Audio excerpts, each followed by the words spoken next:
3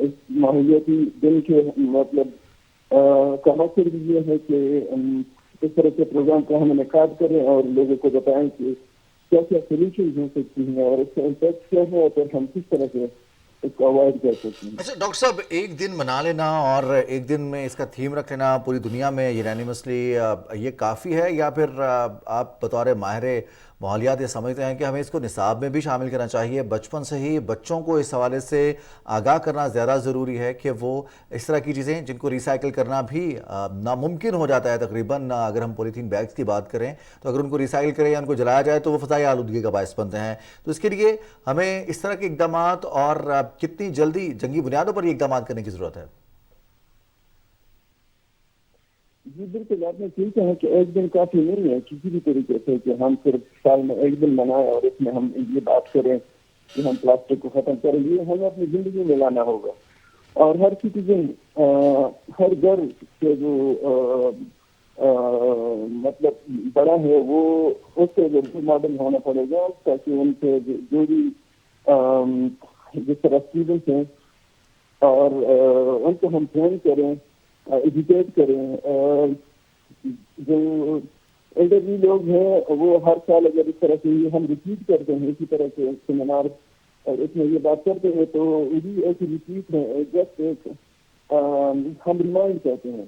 لیکن school colleges level پہ یہ ان کو مطلب بڑوں کو دیکھ کے ہی وہ سیکھتے ہیں. تو اسی طرح سے ہمیں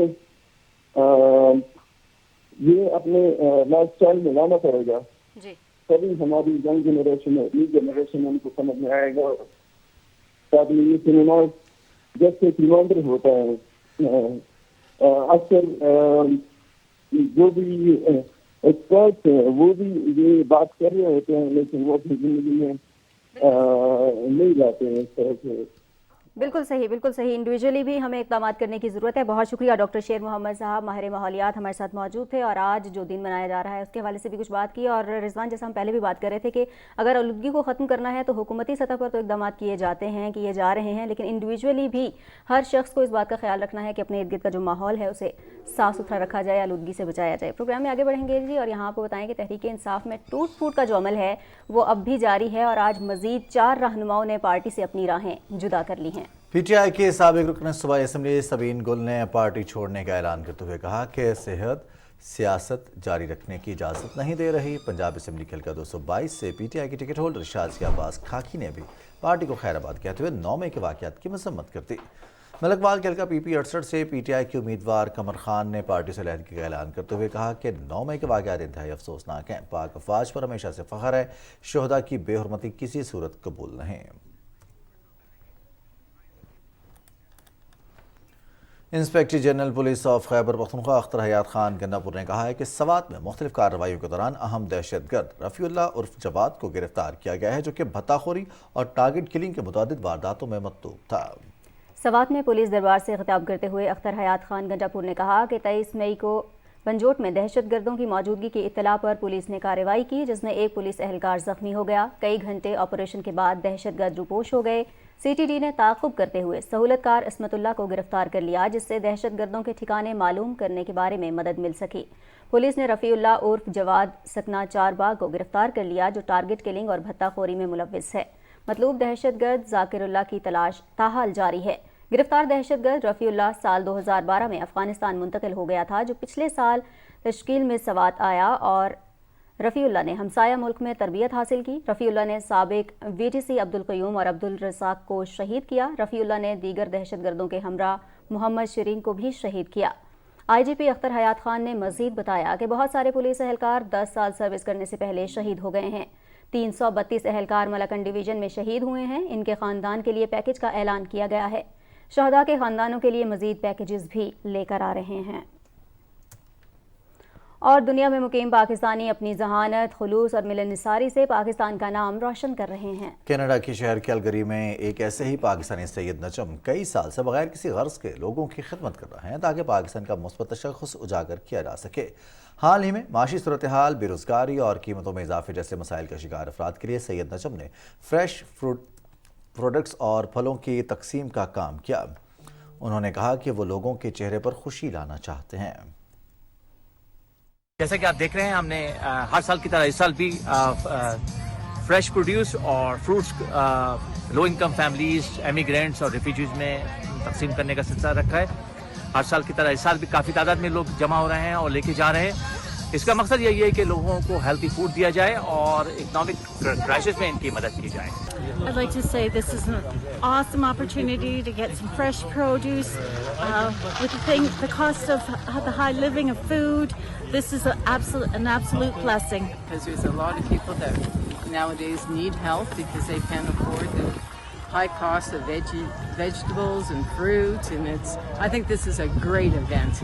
I think it's an amazing thing that SIDE is doing for the community, and I think this can really help bring people together. یہ بڑی اچھا انیشیٹو ہے اس مومنٹ، کیونکہ ابھی جو انفلیشن چل رہی ہے پورے ورلڈ کے اندر، اسپیشل کینیڈا کے اندر، لوگ جاب لیس ہیں اور مہنگائی بہت بڑھ گئی ہے اور کھانے پینے کی چیزیں کی قیمتیں بہت زیادہ بڑھ گئی ہیں، تو اس موقع پہ یہ فرسٹ پروڈیوس دینا ایک بہت بڑی ہیلپ ہے۔ کراچی میں وفاقی اردو یونیورسٹی کی جانب سے حضرت امیر خسرو کو خراج تحسین پیش کرنے کے لیے محفل سجائی گئی۔ رپورٹ کر رہے ہیں حسن ناصر صدیقی۔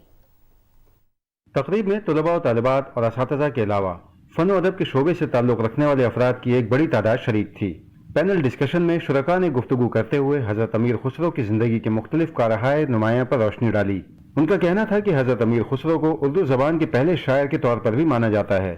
حضرت امیر خسرو کو ہندی، فارسی اور عربی زبانوں پر عبور حاصل تھا۔ حضرت امیر خسرو نے شاعری کی مختلف اصناف میں طبع آزمائی کی اور ہر صنف کو نئی جہت دی۔ ایک بڑی ایسی کوشش ہے کہ جس سے ہمیں شاعری سننے کا موقع ملا، صوفیاء کرام کے متعلق جاننے کا موقع مل رہا ہے اور اپنے جو اسلاف ہیں ان کے کارناموں کو نوجوان نسل کے سامنے پیش کرنے کا موقع مل رہا ہے۔ ہماری نوجوان نسل کو ان سے پہلے گزرنے والے عمدہ ترین شخصیات، بڑی ہستیوں اور اعلیٰ ترین لوگوں کے بارے میں پتہ چلتا رہتا ہے۔ کائنات کی ہر خوبصورتی کو امیر خسرو نے تلاش کیا اور ہر پہلو سے اللہ تعالیٰ کے بندوں میں خدا کو ڈھونڈا۔ بہت ہی اچھا پروگرام تھا حضرت امیر خسرو پہ، اور ہم نے ہندوستان میں جب ہم 2011 میں لکھنؤ گئے ہیں تو لکھنؤ یونیورسٹی کے اسٹوڈنٹس نے اتنا اچھا پروگرام پیش کیا تھا، یا آج یہ وفاقی یونیورسٹی میں اتنا اچھا پروگرام دیکھنے کو موقع ملا ہے۔ اس موقع پر محفل قوالی کا بھی اہتمام کیا گیا جس سے حاضرین محفل خوب محظوظ ہوئے۔